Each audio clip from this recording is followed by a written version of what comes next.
बिस्मिल्लाहिर्रहमानिर्रहीम, अस्सलाम वालेकुम व्यूअर्स। प्रोग्राम में खुश आमदीद। मैं हूँ हित खान। बड़ी इंटरेस्टिंग चीज़ें हैं आज के इस एपिसोड के अंदर, आज के इस प्रोग्राम के अंदर। एक तो ईरान और इसराइल के दरमियान जो कशीदगी थी, बड़ा ड्रामाई अंदाज में उसके अंदर एक जंग बंदी हुई। पहले अमेरिका ने अपने B-2 बॉम्बर से स्ट्राइक किया ईरान की न्यूक्लियर फैसिलिटीज़ को। उसके बाद ईरान ने स्ट्राइक बैक किया मशरक़ वस्ता में, मिडल ईस्ट में जो अमेरिकन बेसिस हैं उनको टारगेट किया। उसके बाद लग रहा था कि अब शायद हम तीसरी आलमी जंग की तरफ बढ़ रहे हैं, ये खित्ता मजीद इसमें सूरत हाल कशीदा हो जाएगी। लेकिन ऑल ऑफ अ सडन होता ये है कि अमेरिका भी ये कहते हैं कि ठीक है, ईरान ने जवाब दे दिया, गो के बड़ा बड़ा छोटा सा जवाब था जितनी बड़ी हमने स्ट्राइक्स की हैं, तो अब बस अब हर तरफ अमन होगा, पीस की बात होनी चाहिए। उसके बाद सीज़ फायर अनाउंस हो गया।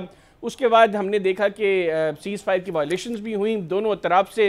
अमेरिकन प्रेसिडेंट ने जो है वो गुफ्तगू किया जो दोपहर में मुख्तसरन, उसके अंदर उन्होंने इजराइल को लेकर वो थोड़े कंपैरेटिवली ज़्यादा अग्रेसिव दिखाई दिए। तो इसके मिलिट्री के लेके इसके जो एंगल्स हैं उसको हम एक्सप्लोर करेंगे इस प्रोग्राम में। फिर डिप्लोमेटिक एंगल्स भी आज के प्रोग्राम में हम डिस्कस करेंगे। लेकिन सबसे पहले बात करेंगे पाकिस्तान के अंदर जो सियासी सूरत हाल है उसको डिस्कस करेंगे। आज लाहौर हाई कोर्ट ने इमरान खान साहब की 9 मई के 8 मुकदमात में ज़मानत की दरख्वास्तों को मुस्तरद कर दिया है। ये एक और सेटबैक है अदलिया के एतबार से इमरान खान साहब को लेकर। फिर जो KPK का बजट पास हुआ, जिस वो भी ड्रामाई अंदाज के अंदर बजट पास हुआ, उसको लेके भी बड़ी बातें हो रही थी वतन पाकिस्तान तहरीक इंसाफ। और बड़ी एक शदीद तकसीम, जैसे जैसे वक्त गुजरता जा रहा है वो तकसीम भी बढ़ती दिखाई दे रही है हमें पार्टी के अंदर, उसको भी डिस्कस करेंगे। और इसके लिए प्रोग्राम के पहले हिस्से में मुझे वीडियो लिंक पे ज्वाइन किया है कराची से फॉर्मर गवर्नर सिंध इमरान इस्माइल साहब ने। इमरान भी थैंक यू वेरी मच, आपने प्रोग्राम के लिए वक्त निकाला। सबसे पहले तो ये जो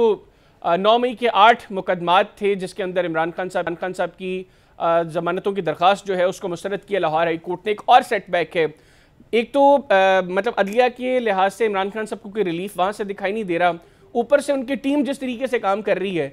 आपको मुस्तकबिल करीब में खान साहब की रहाई दिखाई दे रही है या मतलब दिल्ली दूरस्त?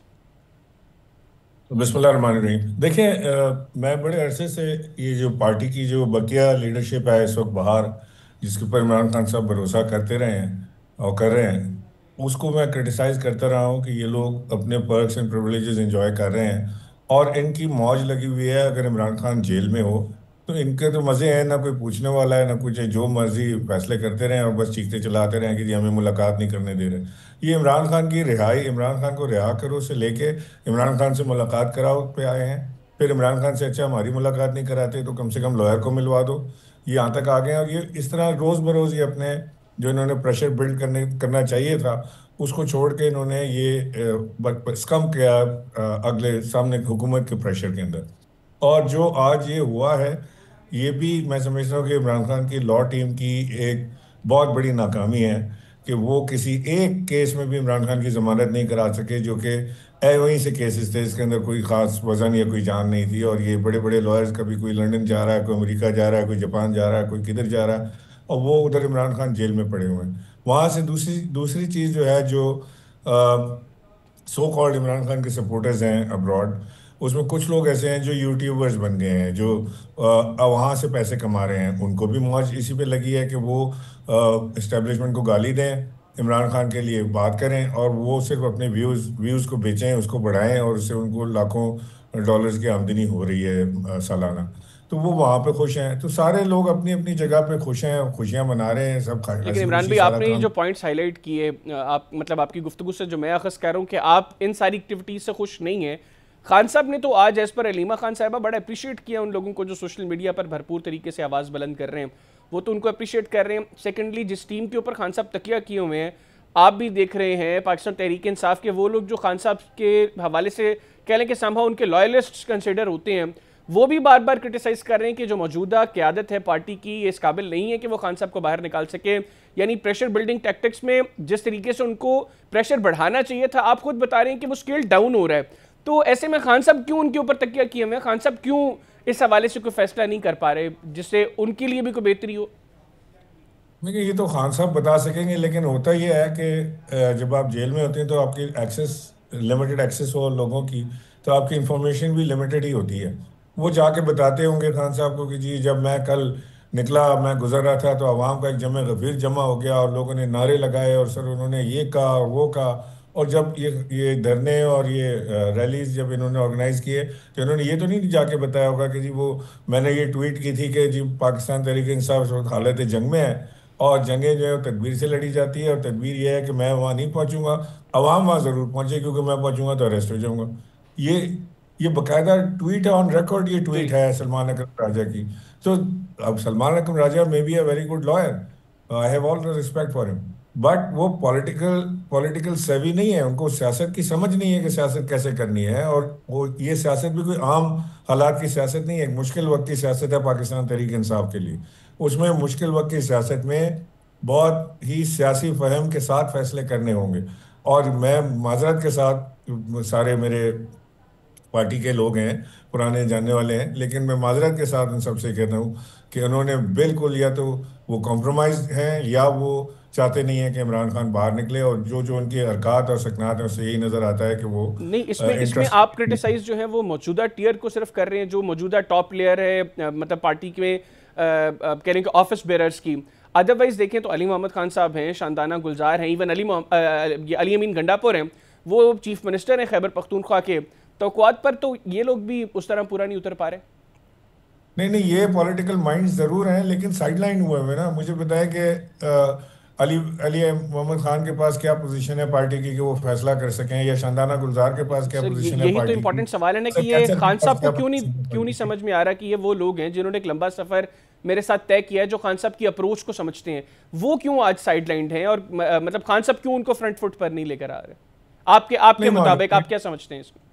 ये बात तो मैं भी समझने से कासिर हूँ कि जब इतनी वाज़ेह तौर पे चीज़ें नज़र आ रही हैं, और बारह खान साहब इस एग्जिस्टिंग टीम के साथ नाराज़ भी हुए हैं, उन्होंने नाराज़गी का इजहार भी किया है। क्या वो, मुझे नहीं पता कि उनको क्या इन्फॉर्मेशन दी जा रही है कि जी यही लोग हैं जो पार्टी को संभाले हुए हैं, बाकी तो सब भागे हुए हैं वो। और ये करते क्या है, जब भी खान साहब से मिलने जाते हैं, वहाँ सिवाय शिकायतों के जी फलाने ने ये कह दिया इसको पार्टी से निकाल दें, उसने ये कह दिया उसको निकाल दें, तो आखिर में बस मैं और इमरान खान दो ही आदमी रह जाएंगे पार्टी के अंदर, और इमरान खान तो जेल में है, लिहाजा मैं ही चलाऊंगा, ये सोच होगी पीछे। मुझे समझ नहीं आई। लेकिन इमरान खान साहब को रियल पिक्चर मेरा ख्याल है कि जानने की ज़रूरत है। नहीं और तो उनकी मुझे उनकी बड़ा बहनें भी तो उनसे मुलाकात करती हैं, वो नहीं उनको रियल पिक्चर बताती होंगी कि एक्चुअली क्या देखिए, हो रहा है। बहनों का बहनों का भी सियासी सफर कोई है नहीं। बहनें भी सिर्फ जो हैं वो अपना फर्ज अदा कर रही हैं कि उनका भाई जेल में है, उससे मुलाकात कर लें, उसको खाना पहुंचा दें, और उसकी रिहाई के लिए कुछ ना कुछ वो कर लें। लेकिन उनकी लिमिटेशंस हैं, वही अगेन पॉलिटिकल लिमिटेशंस हैं, पार्टी की क़यादत उनके हाथ में नहीं है, तो वो तो कुछ भी नहीं कर पाएंगी। तो लिहाजा बहनों से तो मुझे कोई गिला नहीं है कि वो कोई ऐसा काम करें, बल्कि वो बेचारियां तो अपने घर छोड़ के वो जो कर सकती हैं वो कर रही हैं अपनी समझ के मुताबिक। जो आपकी पॉलिटिकल लीडरशिप है वो कहाँ गायब है, वो क्यों फैसले करने से कासिर है एक ऐसे शख्स के लिए जो इस वक्त पाकिस्तान में इमरान खान से ज़्यादा पॉपुलर तो सियासी आदमी कोई नहीं है। तो अगर वो उसके लिए भी काम नहीं कर सकते, और वो आप देखें अवाम तो तैयार होती है वोट डालने के लिए, वो निकल आते हैं बाहर बेचारे, वो बैंगन को, कद्दू को, जूते को, आलू को, सबको वोट डाला उन्होंने और जितवाने की कोशिश की। उसके बाद जब ये बकौल इनके कि जी मैंडेट छीना गया और डाका डाला फलाना किया, और फॉर्म 47 तो हम सबके सामने है ही, बात भी सच है। तो इन्होंने 8 तारीख को, 8 फरवरी को इंतखाब हुए, तो इनको 9 फरवरी को इनको सड़कों पे होना चाहिए था बजाय पार्लियामेंट में जाके बैठने के। अपनी बिल्कुल। अपनी सीटें पकड़ के पार्लियामेंट में जाके बैठ गए, हर कमेटी के मेंबर हैं, किसी के चेयरमैन हैं। वही बात मैं आपसे कह रहा हूँ कि अपनी मौज लगी हुई है, बाकी सब कोई प्रोटेस्ट नहीं किया पाकिस्तान तहरीक इंसाफ ने इलेक्शन छिन जाने के ऊपर। बिल्कुल। अच्छा कोई इमरान भाई, ये भी प्रोटेस्ट नहीं किया बताइएगा, पाकिस्तान तहरीक आप इंसाफ लोगों का जो ने इमरान पुराना खान की रिहाई के लिए। एक जो पुराना ग्रुप था, आपने मेरे आखिरी प्रोग्राम में मुझे बताया था कि आप लोगों की एक मुलाकात भी हुई है, आप लोगों ने सर जोड़े हैं कि किस तरीके से मुस्तकबिल का लायामल तरतीब दिया जाए।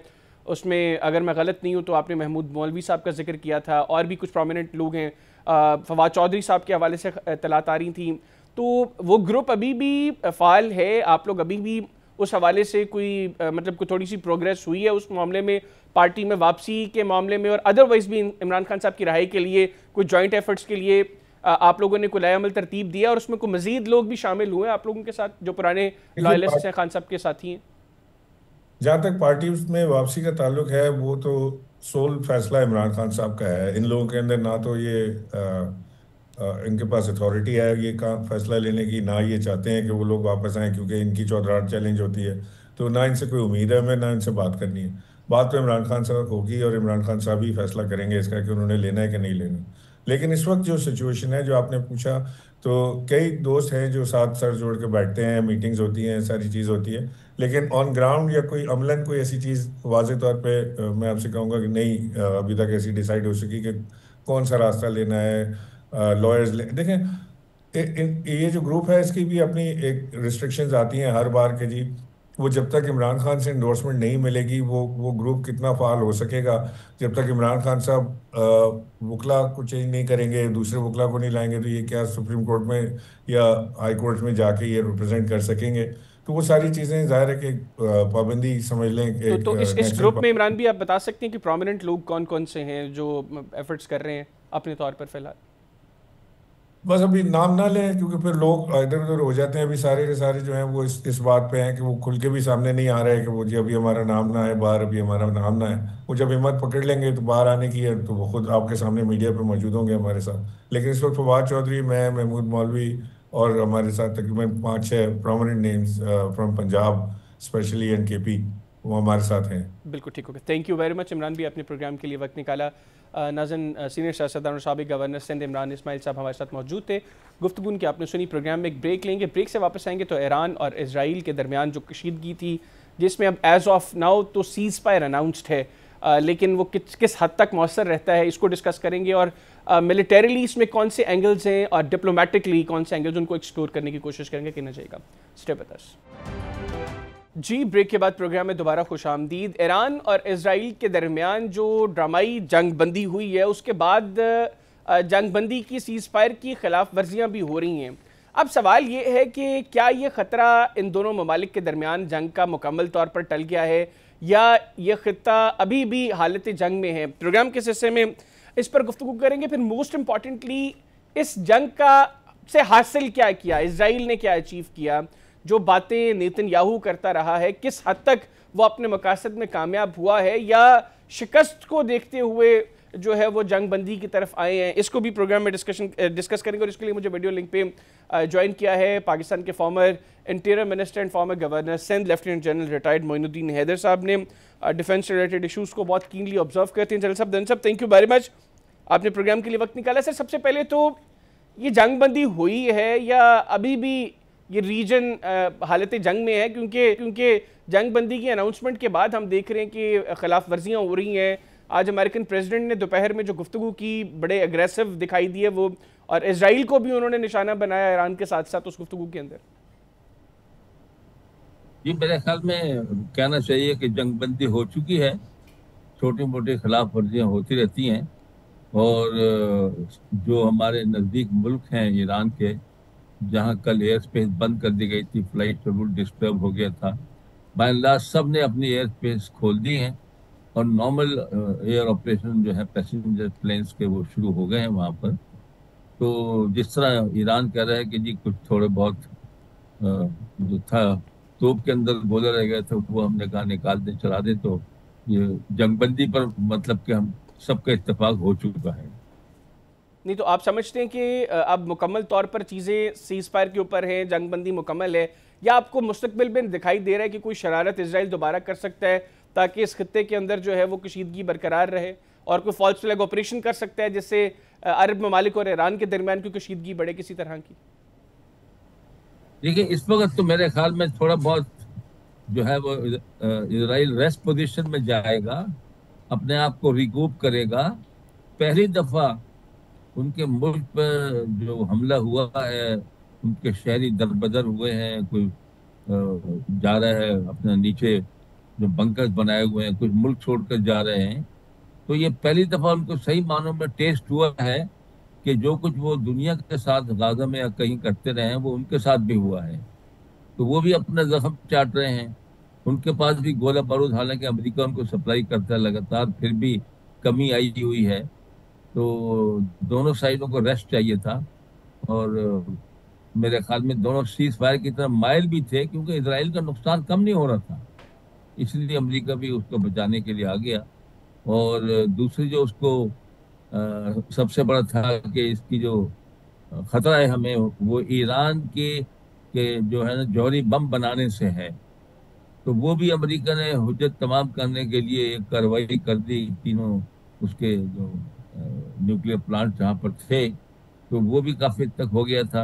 ईरान ने कहा अगर ये हुआ तो हम जो है फिर अपने हुर्मुज़ को बंद करेंगे और हम जो अमेरिका के अड्डे हैं उनको टारगेट करेंगे। उसने टारगेट करके दिखा भी दिया कतर में अपना मिसाइल फेंक कर। और उनकी पार्लियामेंट ने ये ऑर्डर भी पास कर दिया कि जी हाँ, पार्लियामेंट आपको ऑथराइज करती है ईरान की कि आप जब चाहें फौजी कमांडर फैसला कर सकते हैं और अपना हुर्मुज़ को बंद कर सकते हैं। तो ये सब चीज दोनों साइड से शर्तें काफी हद तक पूरी हो गई। तो इसराइल को तो पहली दफा सही मानों में नुकसान का और टेस्ट हुआ है। दूसरा, ईरान की फतह इस तरह है, कौन है जो अमेरिका को चैलेंज करता है, सुपर पावर को? कौन है जो इसराइल की आंखों में आंखें डाल के बात करता है? कोई भी नहीं करता। उनके आसपास के मुल्क जो है देखो वो तो नहीं करते, लेकिन ईरान ने किया है, डिफाइंस दिखाया है, स्ट्रेटेजिक डिफाइंस दिखाया है। और कि हम असूलों पर काम कर रहे हैं और आप जो है ये जो है मत समझें कि दुनिया के थानेदार आप हैं और जो मर्जी आप करें कोई आपको चैलेंज नहीं करेगा। तो इस लिहाज से ये जो है ना सीज फायर अब होल्ड करेगा, क्योंकि जहां पर फौजें आमने सामने हो, जिस तरह हमारे एलओसी कश्मीर में है, जी वहां पर ऑर्डर पहुंचते पहुंचते दूर दराज पोस्टों पर फायर चलता रहता है छोटे हथियारों का। लेकिन ये तो मिसाइल है ना, जो 2000 किलोमीटर जिसे सफर करना है, या हवाई जहाज है जो क्या आने। तो मेरे ख्याल में ये आस्ता आस्ता भी रुक जाएगा मामला और सीज फायर जो है वो अपना कायम हो जाएगा। बिल्कुल। अच्छा सर, आपने बात की कि अमेरिका ने जो B-2 बॉम्बर से स्ट्राइक की ईरानियन न्यूक्लियर फैसिलिटीज़ पर, वो हुज्जत तमाम हुई है। आपको लगता है कि अब ईरान मुस्तकबिल करीब में ज़्यादा खुलकर इस हवाले से सामने आएगा? क्योंकि अभी तो उनका ये मौक़िफ़ है कि अमेरिका जो ये क्लेम कर रहा है कि तीनों न्यूक्लियर फैसिलिटीज़ को उसने मुकम्मल तौर पर तबाह कर दिया है, और ईरान, आज भी अमेरिकी सदर ने कहा कि ईरान अब जौहरी सलाहियत से बहुत दूर चला गया है, लेकिन ईरान का ये क्लेम है कि हमारी तमाम चीज़ें बदस्तूर मौजूद हैं, उसी तरह ही हैं, इंटैक्ट हैं, हम लोगों ने वो तीनों फैसिलिटीज़ पहले ही खाली कर दी थी। तो अब ये जो सारा एपिसोड हुआ, इसके बाद ईरान के पास अब एक एक्सक्यूज़ भी है और अब ईरान खुलकर सामने आएगा इस हवाले से। देखिए, ईरान तो पहले भी खुलकर सामने है, लेकिन साथ साथ उसने एनपीटी नॉन प्रोफेशनल ट्रीटी भी साइन की हुई है। और उसकी तमाम साइट जहां पर न्यूक्लियर रिसर्च काम हो रहा है, ये यूरेनियम को एनरिच किया जा रहा है, वो सब उनकी इंटरनेशनल एजेंसीज के लिए खुले हुए हैं कि वहाँ के इंस्पेक्शन करें और देख लें कि वो वेपन ग्रेड का यूरेनियम नहीं बना रहा, बल्कि रिसर्च करके वो यूरेनियम जो है उसको एनरिच जरूर कर रहा है, अब्सोल्यूटली जरूर कर रहा है। लेकिन अब जो है ये जो मसला होगा ना, क्या टर्म्स कंडीशन है जिसके ऊपर ये सीज फायर तय पाया होगा, उसमें तो जाहिर है इजराइल तो कहते हैं कि हरगिज हरगिज भी वो न्यूक्लियर रिसर्च की तरफ, रिएक्टर्स की तरफ, इस तरफ बिल्कुल न जाए। लेकिन ईरान इस बात को नहीं मानेगा। वो अपना हक समझता है कि न्यूक्लियर रिसर्च और अपना अटॉमिक पर पीस उसको जो है करने के लिए वो अपना काम जारी जारी रखे। पहले तो मतलब उसका ये स्टांस रहा है, तो अभी भी मेरे ख्याल में उसका स्टांस जो है वो यही रहेगा। वो इनकी ये बात नहीं सुनेगा कि no nuclear research and no nuclear activity, वो इस बात को तस्लीम नहीं करेगा। नहीं तो सर, अगर ईरान ये बात नहीं सुनेगा, फिर तो इस खित्ते के अंदर देखें ना, वो पहला अटैक जो होता है या इस तरह की पहली कशीदगी है, और वो पंजाबी में कहते हैं ना कि चाका खुल गया है, तो वो चाका जब खुल जाए फिर तो दूसरी दफ़ा तो फिर मामला उस तरह नहीं होते, वो फिर ज़्यादा सीरियसली चीज़ें और दूसरी तरफ चली जाती हैं। तो अगर ईरान नहीं मानेगा तो इजराइल फिर रुकेगा या अमेरिका रुकेगा? देखिए, बात यह है कि इजराइल ने भी टेस्ट कर लिया है वो, उसको नुकसान जो हुआ है। तो और ये जरूर हुआ है कि जो ईरान का प्रोग्राम था उसके, चाहे वो चीजें वहां पर तबाह ना हुई हों, जो 3 साइट्स पे हमला अमेरिकनों का हुआ है, लेकिन वो कई साल पीछे जरूर चला गया है। they'll have to restart in many ways again, it will take time। तो देखें, बात यह है कि जहाँ तक ताल्लुक है ये न्यूक्लियर हासिल करने का, नॉलेज और उसको रिसर्च करने का, ये तो पाकिस्तान में, अगर आपको याद हो, कनाडा 1964 में अयूब खान के ज़माने में उन्होंने हमें रिएक्टर पहले दे दिया था, और 100 मेगावाट का पावर प्लांट जो था वो कराची में लगा था, जिसको बाद में जब 65 के बाद उन्होंने उसका जो यूरेनियम और हैवी वाटर वगैरह बेचते थे बंद कर दिया। लेकिन वो पाकिस्तानियों ने खुद रिसर्च करके संभाल लिया, तो हम उसको चला रहे हैं। तो मतलब कि पीसफुल रिसर्च के लिए और पीसफुल कामों के लिए भी न्यूक्लियर एनर्जी होती है, जो कि मुल्क की दरकार होती है। यही ईरान का व्यू है। अच्छा सर, आप समझते हैं कि ये जो एक अचानक जंग बंदी हुई है, पहले अमेरिका ने B-2 बॉम्बर से स्ट्राइक किया ईरानी न्यूक्लियर फैसिलिटीज़ को, जवाब में ईरान ने अमेरिकी अड्डों को मशरक़ वस्ता में निशाना बनाया, और उसके बाद इनिशियली ये लग रहा था कि अब अमेरिका फिर कोई जवाब देगा जिसके बाद कशीदगी बढ़ेगी, लेकिन अमेरिकन प्रेसिडेंट ने भी कहा कि ठीक है, ईरान ने जवाब दे दिया, यानी उन्होंने ईरानियन जवाब को एक्सेप्ट कर लिया। गो कि उनका यह मौक़िफ़ था कि बड़ा छोटा सा जवाब है, कोई इतना बड़ा जवाब नहीं दिया जितनी बड़ी कार्रवाई हमने की है। इसमें बड़ी एक बहस हो रही है कि ये तो लग रहा है कि ये जो सारा सीज़ फायर हुआ एक स्क्रिप्टेड सीज़ फायर था। आपका क्या ख्याल है सर इस हवाले से? ये आपका ये सोच सही है कि जो एंड गेम था वो लगता था कि इट इज मैनेज्ड, और वो इसलिए कि कतर कह रहा है कि हमें कई घंटे पहले उन्हें बता दिया था कि हम आप पर हमला करेंगे। ये भी आपको पता है, खबरें काफ़ी अर्से से गर्दिश कर रही थी कि ईरान से जो इम्पोर्टेंट एसेट्स थे, उनके हवाई जहाज थे और दूसरा काफ़ी इक्विपमेंट निकाल लिया गया था। देखिए, वो इसलिए कि कतर कह रहा है कि मुझे कई घंटे पहले बता दिया गया था। अमेरिका कह रहा है कि हमने अपने जो इम्पोर्टेंट एसेट्स थे उनको हमने वहाँ से मूव कर दिया था। दूसरी बात, आपको एक बात का जो मैं समझता हूँ वो ये है कि कोई मुल्क जो कोई अपना अड्डा देता है किसी दूसरे मुल्क को, जिस तरह कतर ने अमेरिका को दिया है, तो वो जो हिस्सा होता है वो एक किस्म का अमेरिका का कहलाएगा हिस्सा, ना कि कतर का। मैं इसकी मिसाल ये दूं कि हमने भी वॉर ऑन टेरर में, आपको पता है, शमसी और जैकबाद के 2 हवाई अड्डे अमेरिकनों के हवाले किए थे। हमारा कोई पाकिस्तानी वहाँ नहीं घुस सकता था, उन्होंने वहाँ उनका अपना कब्जा था टोटल। इसी तरीके से जो सेकेंड वर्ल्ड वॉर के बाद जहाँ पर अमेरिका ने जर्मनी वगैरह में जो अपना दिए थे अपना उनके अड्डे, उसमें कोई जर्मन दाखिल नहीं हो सकता था। तो वो इलाका तकरीबन यही समझा जाता है कि ये अमेरिका का झंडा यहाँ लहरा रहा है। तो सिंबॉलिकली उसने अमेरिका पे हमला किया है और कतर को नुकसान नहीं पहुंचाया। उन्होंने कहा कतर हमारा दोस्त है, और देखिए उन पर हमला हुआ है कतर पे, और उन्होंने ही अमेरिका से सुलह कराने के सिलसिले में पहल की है। बिल्कुल ठीक। जो सीज फायर का मेन एफर्ट है वो कतर का है, और कतर आपको पता है इस मामले में काफी एक्टिव है। और ये जो अफगान के साथ मायदा था वो भी वहां पर हुआ, तो अफगान ये कतर इस मामले में एक्टिव, और इस मामले में भी उसने प्रेसिडेंट ट्रंप को एडवाइस किया कि मैं ईरानियों को मनवा लूंगा अपना सीज फायर के सर लिए। आखिर में सर मेरे पास आखिरी मिनट है, मुझे मुख्तसरन बताइएगा इस सारी कशीदगी में पाकिस्तान ने जो किरदार अदा किया उसको आप कैसे देख रहे हैं? देखिए, पाकिस्तान ने बहुत मजबूती के साथ उनको सपोर्ट किया और कहा कि इजराइल अग्रेसर है और ईरान पे खामा का हमला किया है और नहीं करना चाहिए। उसने कहा हमारी तमाम हमदर्दियाँ, political support, diplomatic support, social support उनके साथ है, लेकिन कुछ जाहिर है कि हथियार और जो है मटेरियल इमदाद इस किस्म की हथियारों की नहीं देंगे। थैंक यू वेरी मच, आपने प्रोग्राम निकाला।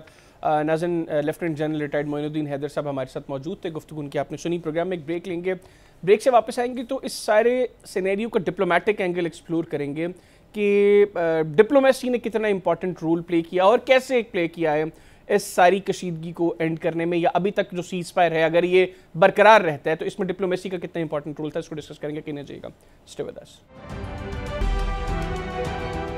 जी, ब्रेक के बाद प्रोग्राम में दोबारा खुशामदीद। ईरान और इजराइल के दरमियान जो कशीदगी थी, बड़ा ड्रामाई अंदाज में इसमें जंग बंदी हुई और उसके बाद फिर जंग बंदी की खिलाफ वर्जी की खबरें भी आ रही हैं। आज अमरीकी सदर ने नेटो सरबराही इजलास में शिरकत से कबल जो गुफ्तगू की उसमें उन्होंने ईरान और इजराइल दोनों को लेकर जो है वो नाखुश थे दोनों से, और उन्होंने ये भी कहा कि इजराइल जो है उसने जो है वो ज़्यादा खिलाफ वर्जी की है, और जब ये जंग बंदी हुई उसके बाद इजराइल ने आगाज़ में जो है वो हमले किए, जिसके बाद जंग बंदी की खिलाफ वर्जी हुई है। अभी सिचुएशन क्या है? क्या वाक़तन ये ख़तरा मुकम्मल तौर पर टल गया है, या अभी भी ईरान इजराइल कशीदगी मज़ीद बढ़ सकती है, और उसके बाद ये रीजन में अगर मज़ीद फैलती है, जिस तरह कल ईरान ने मशरक़ वस्ता में मौजूद अमरीकी अड्डों पर हमला किया था, उसके बाद ये बातें होना शुरू हो गई थी कि अगर ये एस्केलेट करती हैं चीज़ें तो तीसरी वर्ल्ड वॉर, आलमी जंग जो है वो छिड़ सकती है।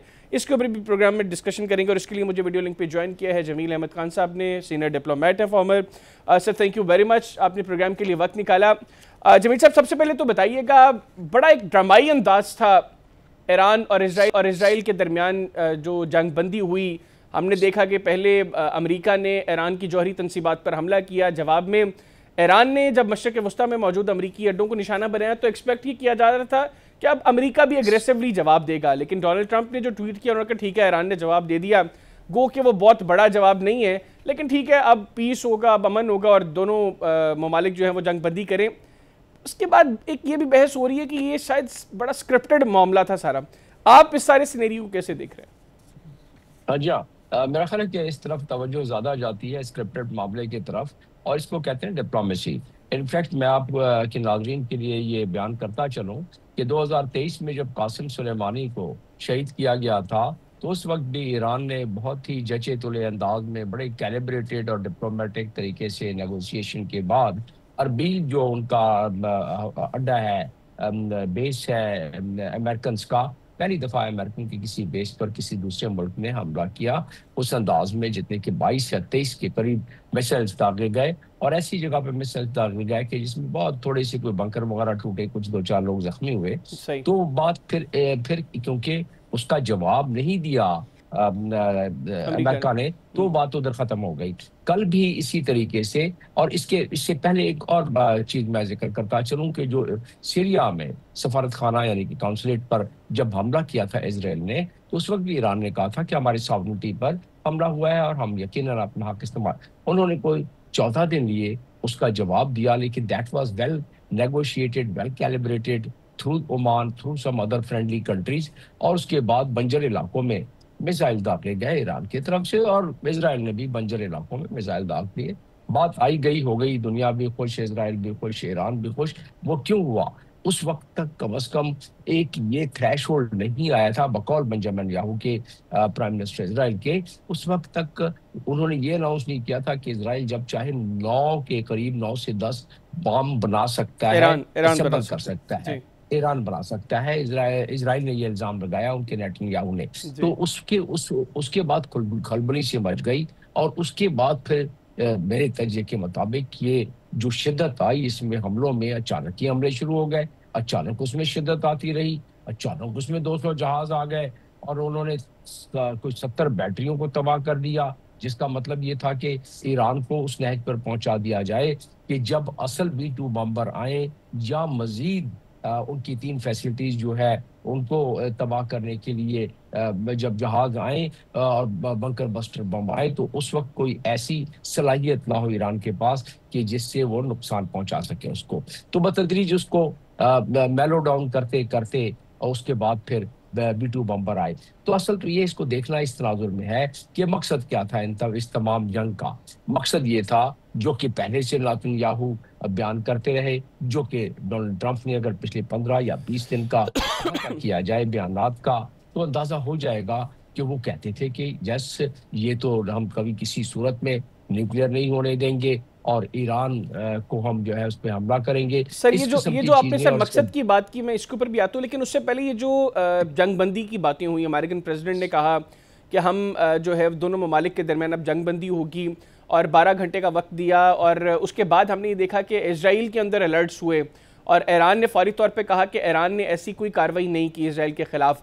फिर हम देख रहे हैं कि जो अमेरिकन प्रेसिडेंट ने आज दोपहर में जो गुफ्तगू की, जो नेटो सरबराही इजलास में शिरकत से कबल जब वो रवाना हुए, तो उनकी जो गुफ्तगू थी उसमें भी वो बड़े एग्रेसिवली उन्होंने इजराइल को बिलखसूस उन्होंने कहा कि इजराइल ने गलत किया है, उनको अपने पायलट्स को अब वापस बुलाना चाहिए। फिर ईरान के वाले से भी उन्होंने कहा कि दोनों ममालिक ने खिलाफ वर्जी की है। आप समझते हैं कि ये मामला बस अब 1-2 दिन मजीद आहिस्ता आहिस्ता खात्मे की तरफ जाएगा, या इसमें अभी भी एस्केलेशन की गुंजाइश आपको दिखाई दे रही? इसमें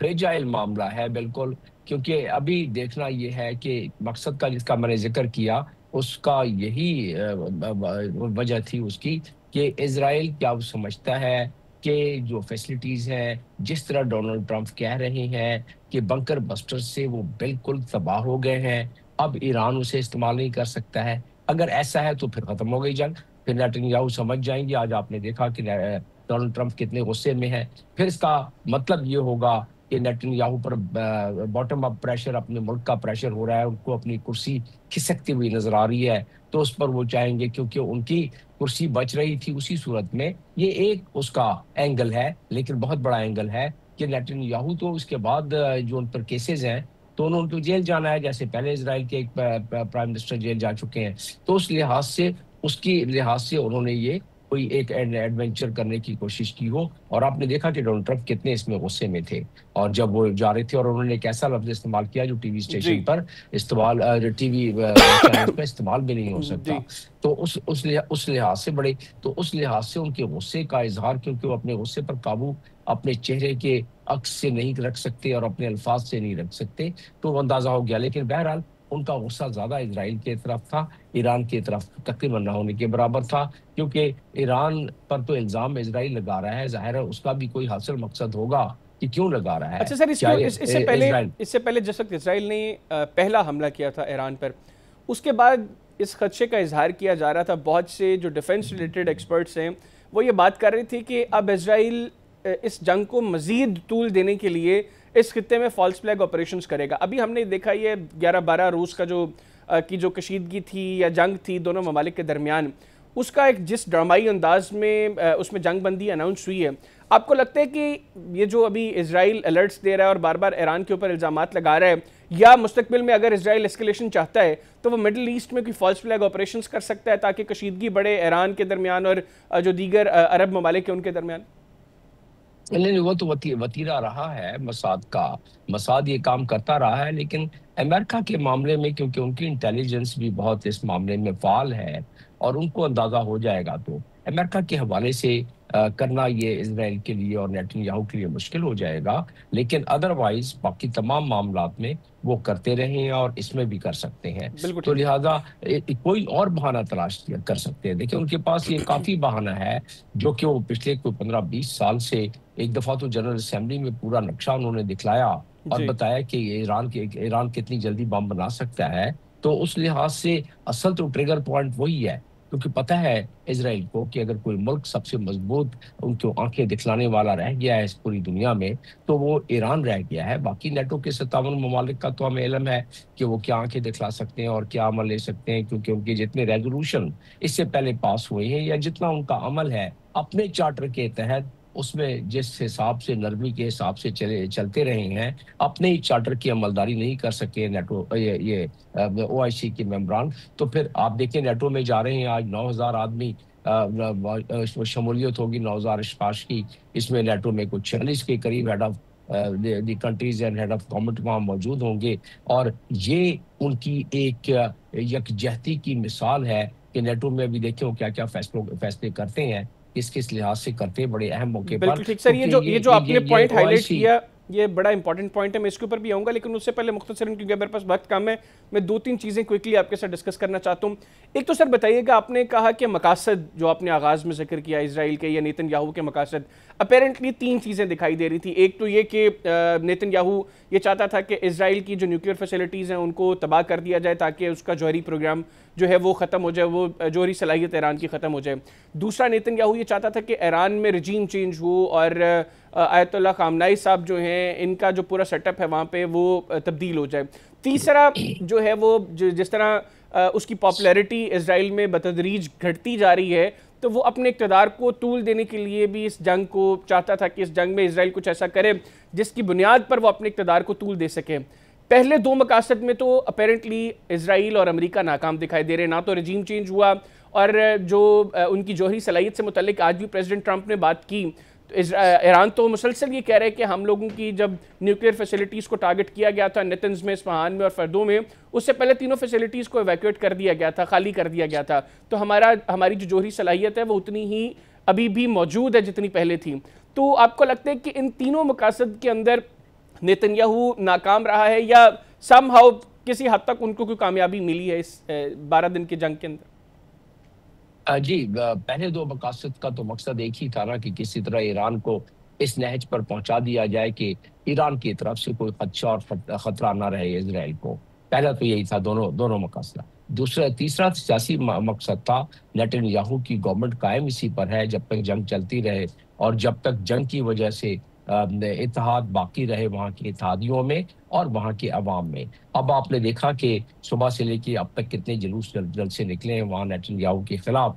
तो यस, ये एक अमल है, ये एक अंसर उसमें बिल्कुल उसमें है, लेकिन असल चीज कुछ और है। असल चीज ये कि नेतन्याहू अपने उस नैरेटिव को दोबारा अपने अवाम को बताने में, समझाने में कामयाब हो जाएंगे कि B2 बम्पर एक तरफ तो DT अपना डोनाल्ड ट्रंप कहते हैं कि जी बिल्कुल ये हर लिहाज से तबाह हो गया है। दूसरी तरफ AIAA atomic energy commission, atomic energy authority कहता है, इंटरनेशनल एटॉमिक एनर्जी एजेंसी, जी एटॉमिक एनर्जी एजेंसी कहता है कि ये तो बिल्कुल जो है इसमें अभी कुछ पार्शली डैमेज हुआ है। और आपने खुद अभी बताया कि वो जो अफजूदा मटेरियल था जिसको कहते हैं कि 408 किलो के करीब 60% पे वो ले गए हैं, और साइंसदान ये कहते हैं, जो कि लिटरेचर अवेलेबल है सामने, कोई भी उसको देख सकता है कि 10 दिन के अंदर 60 से 90% के करीब एनरिच किया जा सकता है, जो कि बहुत आसान काम है।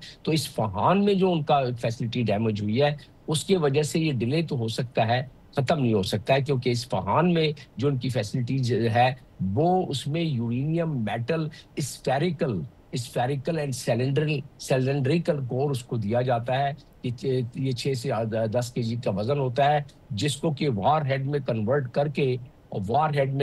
करके और जो उनके पास मिसाइल्स ऑलरेडी है जो उन्होंने कल फायर किए हैं, जिसको कि खैबर कहते हैं, तो खैबर एमाद उसके ऊपर वो लगा सकते हैं, और उनके पास ये फैसिलिटी। तो ये मैं समझता हूँ कि नैरेटिव नेतन्याहू दुनिया को बेच सकते हैं और अपने अवाम को भी बेच सकते हैं, लेकिन अमेरिका इसमें किस हद तक एग्री करेगा, इत्तेफाक करेगा। दरअसल America is Israel is America. Israel जो कहेगा वो आगे जाके लॉबी, जो इजरायली लॉबी है, ज़हूनी लॉबी है, वो इत्तेफाक आखिर में सर मुख्तसरन आखिर में ये बताइएगा कि आपने जो पहले बात की कि नेटो का जो इत्तेहाद है, अभी आज भी जो अब उनकी जो मीटिंग होने जा रही है नेटो सरबराही इजलास के अंदर, उसमें भी अहम फैसले होंगे, लेकिन समहाउ एक उनके अंदर दिखाई दे रहा है कि वो लोग एक पेज पे हैं। बाकी इस सारे कॉन्फ्लिक्ट के अंदर भी और गुज़श्ता चंद माह के अंदर हमने देखा है कि आलमी इदारे मुसलसल हमें उनकी क्रेडिबिलिटीज़ जो है वो क्वेश्चनेबल दिखाई दे रही हैं। यूनाइटेड नेशंस हो, OIC हो, ये इंटरनेशनल एटॉमिक एनर्जी एजेंसी हो, ये सारे ममालिक जो हैं इनके बड़े सारे जो इदारे हैं इनके जो चेहरे सामने आ रहे हैं, आपको नहीं लगता कि ये बतदरीज जो है इनकी अफादियत ख़त्म होती जा रही है और ये सिर्फ सिंबॉलिक अब इदारे हैं, बेसिकली अब इनका काम कोई नहीं है, अब ये कुछ नहीं कर सकते? देखिए, ये IAEA की वजह से ही ईरान अब तक जो है खामोश था और दुनिया मुतमईन थी कि ईरान के पास ये हिफाजत में है, उनके सेफ उसमें है, गार्ड में है, इंटरनेशनल एटॉमिक एनर्जी अथॉरिटी के सेफ गार्ड में है। जितनी विजिट्स IAEA ने किए हैं ईरान में, दुनिया में किसी जगह पर इतने विजिट नहीं हुए हैं। तो नहीं, ये फालियत तो उनकी थी, जो उनका मकसद था वो है ये तमाम के तमाम इदारे, चाहे वो IMF हो, चाहे वो वर्ल्ड बैंक हो या कोई और FATF हो, आप उसमें अमेरिका का इन्फ्लुएंस तो है और उसके एलाइज। लेकिन सर जिस दिन ईरान के ऊपर इसराइल ने पहला हमला किया उससे एक दिन कबल IAEA की जो रिपोर्ट थी उसको भी समहाउ बुनियाद बनाया जाता है ना कि वो ईरान के खिलाफ मैनिपुलेटेड रिपोर्ट थी। जी, मैंने आपसे यही अर्ज किया कि इसीलिए इस मॉनिटरिंग फंड पे भी और वर्ल्ड बैंक पर भी, बाकी जितने इदारे हैं दुनिया में, उस पर अमेरिका का इन्फ्लुएंस इसलिए है कि अमेरिका के स्टेक्स उसमें सबसे ज्यादा हैं, डायरेक्टर सबसे ज्यादा उसमें हैं। तो उसकी वजह से ये इंटरनेशनल एटॉमिक एनर्जी अथॉरिटी जो है ये उससे बिल्कुल मुबर्रा नहीं है, लेकिन इसके एक मैंडेट है, उस मैंडेट में फिर भी काफी हद तक उन्होंने उसमें ये जो बोर्ड ने आखिरी फैसला किया कि जी कुछ ऐसी फैसिलिटीज हैं जो हमारी उसमें ऑब्जर्वेशन में नहीं दिए गए, तो वो जवाब बन सकता था और उस जवाब को पेश भी किया गया। बिल्कुल ठीक हो गया सर, मेरे पास वक्त प्रोग्राम का खत्म हो गया। थैंक यू वेरी मच, आपने प्रोग्राम के लिए वक्त निकाला। नज़र डिप्लोमेट जमील अहमद खान साहब हमारे साथ मौजूद थे, गुफ्तगू की आपने सुनी। उम्मीद करता हूँ आपको आज का प्रोग्राम पसंद आया होगा। अपना फीडबैक हमें ज़रूर दीजिएगा। आज के प्रोग्राम से इतने ही। इनसाइट की टीम और मुझे इजाज़त दीजिए। अल्लाह हाफ़िज़। पाकिस्तान हमेशा जिंदाबाद।